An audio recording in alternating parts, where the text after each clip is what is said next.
Assalamualaikum warahmatullahi wabarakatuh.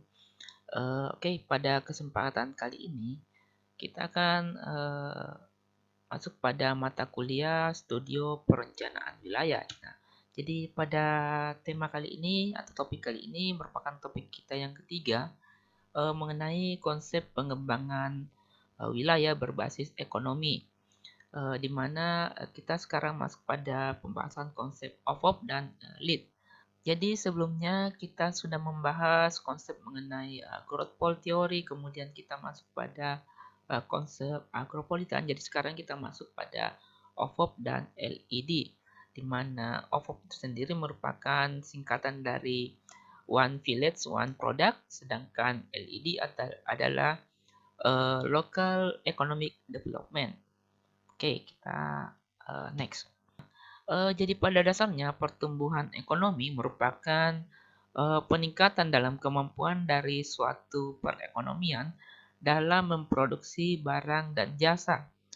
Dengan kata lain, pertumbuhan ekonomi lebih menunjuk pada perubahan yang bersifat kuantitatif atau quantitative change, dan biasanya diukur dengan menggunakan data produk domestik bruto, atau biasa kita sebut dengan PDB, atau pendapatan output per kapita.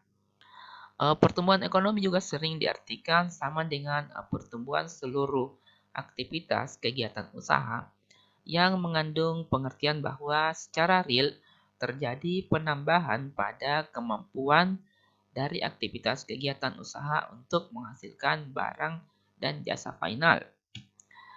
Oleh sebab itu, yang dimaksud dengan pertumbuhan wilayah tidak lain merupakan penambahan kemampuan real dari setiap aktivitas usaha yang ada di wilayah tersebut dalam menghasilkan barang dan jasa final. Kemudian Hofer menjelaskan bahwa perubahan pada permintaan atau khusus ekspor suatu wilayah dan perubahan pada supply tenaga kerja regional serta faktor produksi lainnya merupakan penggerak utama dari suatu pertumbuhan wilayah. Kemudian selanjutnya itu penyebab pertumbuhan suatu wilayah. Nah, pertumbuhan ekonomi wilayah dari sisi permintaan merupakan hasil dari adanya permintaan yang berasal dari eksternal atau nasional. Oleh sebab itu, perlu diciptakan permintaan baik berupa barang maupun jasa yang berasal dari luar daerah. Ini adalah pengertian dasar dari economic based theory, mana penggunaan tenaga kerja dan modal. Nah, eh, teori base ekonomi ini dikemukakan oleh Harry W. Rickerson pada tahun 1973 yang menyatakan bahwa faktor ekonomi penentu pertumbuhan ekonomi suatu daerah adalah hubungan langsung dengan permintaan akan barang dan jasa dari luar daerah. Selanjutnya dijelaskan bahwa pertumbuhan industri-industri yang menggunakan sumber daya lokal termasuk tenaga kerja dan bahan baku untuk diekspor akan menghasilkan suatu kejayaan daerah dan penciptaan peluang kerja atau job creation. Lebih lanjut pula dijelaskan bahwa suatu daerah akan mempunyai sektor unggulan apabila daerah tersebut dapat memenangkan persaingan pada sektor yang sama dengan daerah lainnya sehingga dapat menghasilkan ekspor. Nah, jadi singkatnya penyebab utama dari sebuah pertumbuhan suatu wilayah adalah adanya permintaan dari daerah luar terhadap sumber daya yang dimiliki oleh wilayah tersebut. Oke, selanjutnya kita masuk pada pembahasan OVOP. Nah, apa sih OVOP itu? Atau One Village, One Product. Nah, sebenarnya OVOP itu sendiri sebenarnya telah lama dikembangkan di negeri Jepang. Konsep OVOP ini pernah sukses diterapkan di negeri Sakura ini dengan istilah Ison Ipin Undo, di mana OVOP pertama kali diinisiasi oleh seorang ahli ilmuwan yang bernama Dr.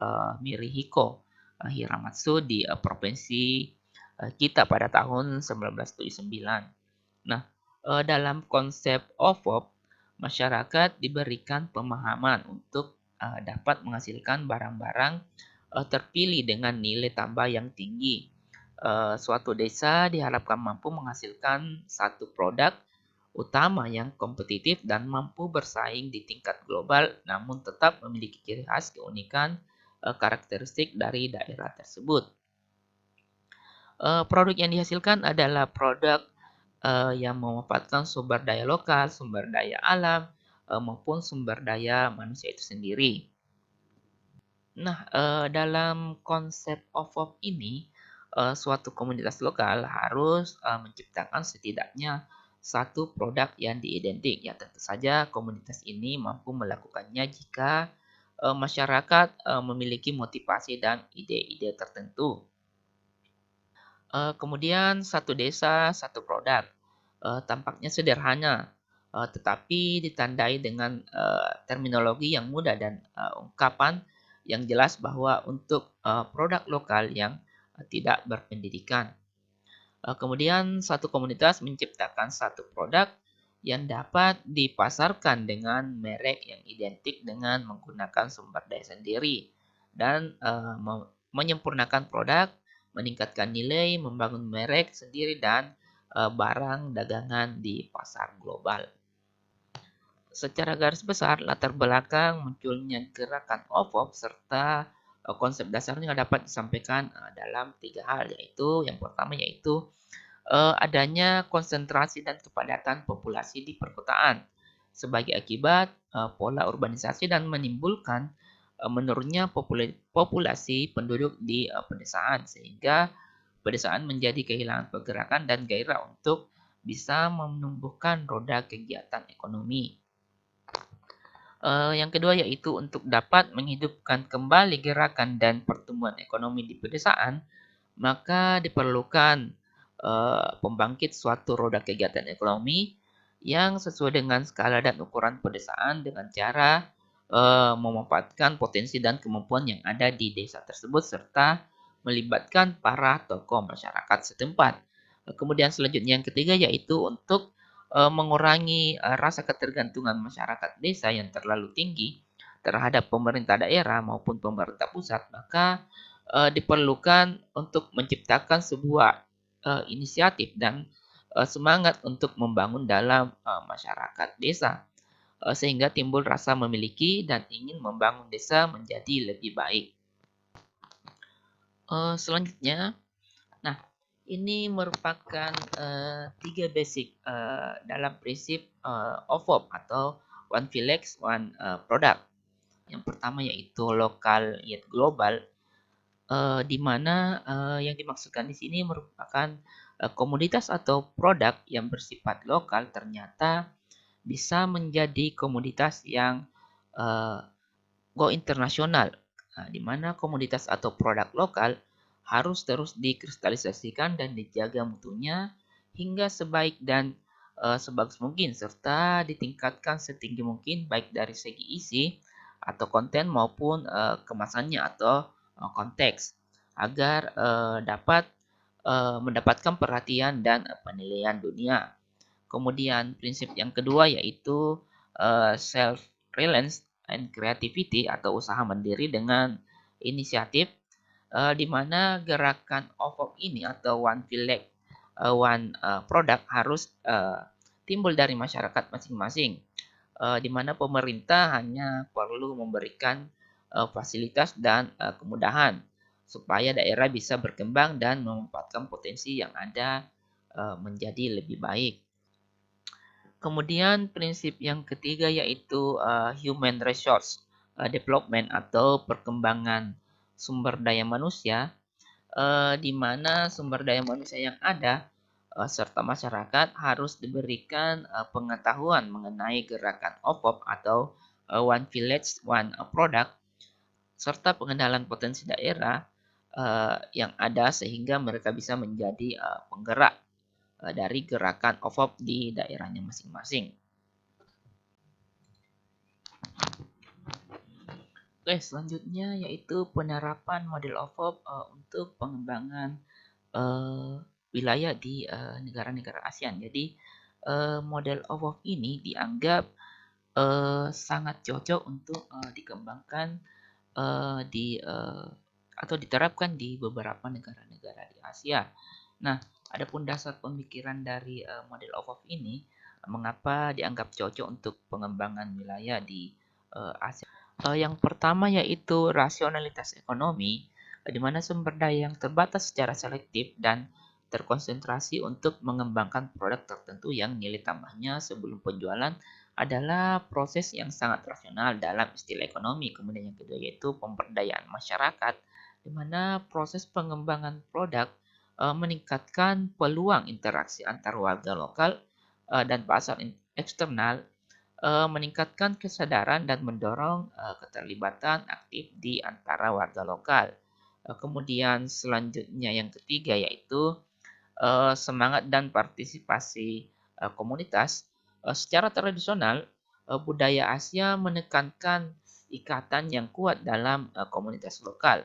Dan dengan demikian, penekanan gerakan pada partisipasi lintas komunitas dapat diterima dengan mudah. Kemudian yang keempat yaitu desentralisasi kekuasaan, di mana desentralisasi dan alokasi kekuasaan kepada pemerintah daerah merupakan tren politik utama terutama di seluruh negara-negara Asia.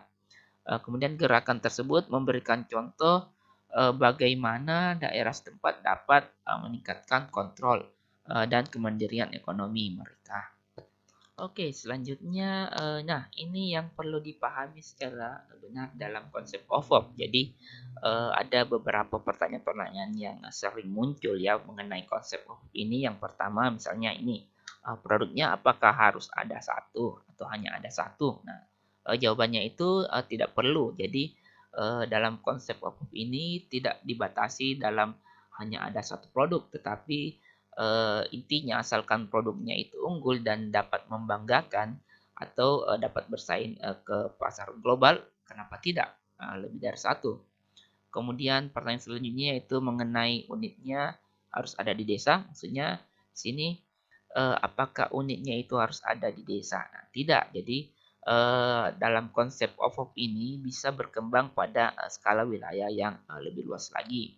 Kemudian pertanyaan ketiga yaitu apakah konsep OWOP ini merupakan kebijakan dari pemerintah? Nah, jadi yang perlu kita garis bawahi, jadi konsep OWOP ini merupakan inisiatif dari masyarakat sendiri. Jadi tidak ada tidak ada eh, kebijakan atau tidak ada eh, inisiasi dari pemerintah, tetapi ini adalah inisiatif dari masyarakat sendiri, sedangkan pemerintah ini hanya berperan sebagai pendorong atau fasilitator. Kemudian pertanyaan keempat yaitu number one atau only one. Jadi maksudnya ini tujuannya OVOP ini apakah dalam produk ini apakah harus sebagai produk nomor satu atau hanya ada satu. Nah, jadi jawabannya yaitu jika produknya sama menuju number one. Jadi jika produknya sama misalnya dalam satu uh, wilayah itu ada beberapa daerah yang memiliki produk yang sama, artinya produknya ini harus menuju ke menjadi nomor satu. Kemudian selanjutnya jika produknya hanya berada di satu daerah tertentu, jadi misalnya hanya ada satu daerah tertentu yang memiliki produk tersebut, ya artinya dia akan menuju sebagai yang hanya satu, hanya ada di tempat tersebut. Jadi produk yang akan dikembangkan itu hanya ada di daerah tersebut, tidak ada di daerah lain. Selanjutnya yaitu tujuan dari OVOP dan kerangka kebijakan yang serupa. Ya tentu saja dalam pembahasan sebelumnya kita kan sudah membahas mengenai latar belakang dari adanya konsep OVOP ini. Yang pertama adapun tujuannya yaitu pengentasan kemiskinan dan kesempatan untuk menghasilkan pendapatan. Kemudian yang kedua yaitu meningkatkan kesempatan kerja ya terutama bagi masyarakat yang ada di desa atau mungkin di wilayah-wilayah yang uh, tidak terserap oleh lapangan kerja. Kemudian yang ketiga yaitu kesenjangan yang semakin menyempit antara wilayah perkotaan dan pedesaan. Jadi dengan konsep OVOP ini bisa mengurangi kesenjangan. Kemudian yang keempat yaitu mitigasi tren depopulasi di daerah perdesaan. Yang kelima yaitu perlindungan lingkungan dan masyarakat yang stabil dan aman. Kemudian selanjutnya yaitu fitur umum dari OPOP ini sendiri. Yang pertama yaitu menemukan upaya sumber daya lokal yang potensial. Kemudian yang kedua yaitu melihat dan fokus pada produk atau layanan yang sesuai dengan mata global.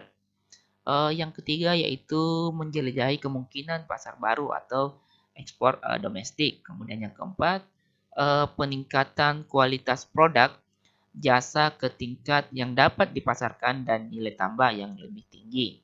Kemudian yang kelima yaitu pemberdayaan masyarakat dan komunitas melalui gerakan. Kemudian yang keenam yaitu mengejar keberlanjutan dan masyarakat yang stabil. Kemudian ini adalah One Village, One Product di Indonesia. Jadi di Indonesia sendiri itu di beberapa daerah-daerah itu sebenarnya telah diterapkan beberapa dari konsep One Village, One Product ini. Jadi ini uh, diinisiasi oleh Kementerian Perindustrian Koperasi sejak tahun 2008. Jadi untuk mengembangkan potensi industri kecil dan menengah pada berbagai sektor, termasuk diantaranya sektor kerajinan. Jadi ada beberapa wilayah-wilayah khususnya ya di Jawa yang telah menganut dari OFOF ini. Yang pertama misalnya Purwakarta.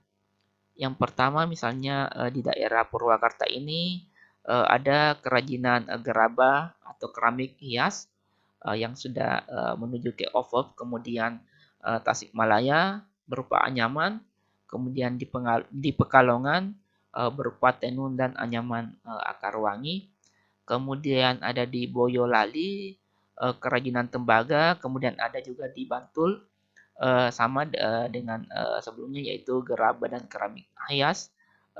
Yang selanjutnya juga ada di Bangli, ada anyaman bambu, kemudian ada di Tabanan gerabah keramik hias sama dengan tadi. Kemudian ada di Lombok Barat juga yaitu gerabah dan keramik hias. Kemudian ada Lombok Tengah berupa juga anyaman rotan dan ateng. Kemudian ini adalah pemetaan dari pengembangan produk unggulan desa dengan pendekatan OPOP melalui koperasi. Jadi ini adalah Kementerian Perindustrian. Jadi ada beberapa wilayah-wilayah di Indonesia, misalnya di daerah Sumatera Barat, ada di daerah Tanah Datar, ada tenun pandai, sikek. Kemudian misalnya di Jawa Barat, di Garut itu ada kerajinan bambu. Kemudian kita beralih ke Indonesia Tengah, misalnya di Bali itu ada di daerah Kelungkung ada tenun songket, kemudian ada di daerah Tabanan ada rebung bambu, kemudian kalau beralih ke timur itu misalnya di Maluku di Kabupaten Baru itu pengembangan misalnya ada minyak kayu putih, kemudian di Maluku ada jus pala, kemudian di misalnya di NTT ada tenun ikat misalnya, kemudian di paling ujungnya Indonesia ini di daerah Papua ada di Kabupaten Jayawijaya itu pengembangan kopi Arabica, kemudian Jayapura kakao. Jadi di Indonesia ini sendiri telah diterapkan bagaimana konsep dari OPOP ini di berbagai wilayah yang ada di negara kita.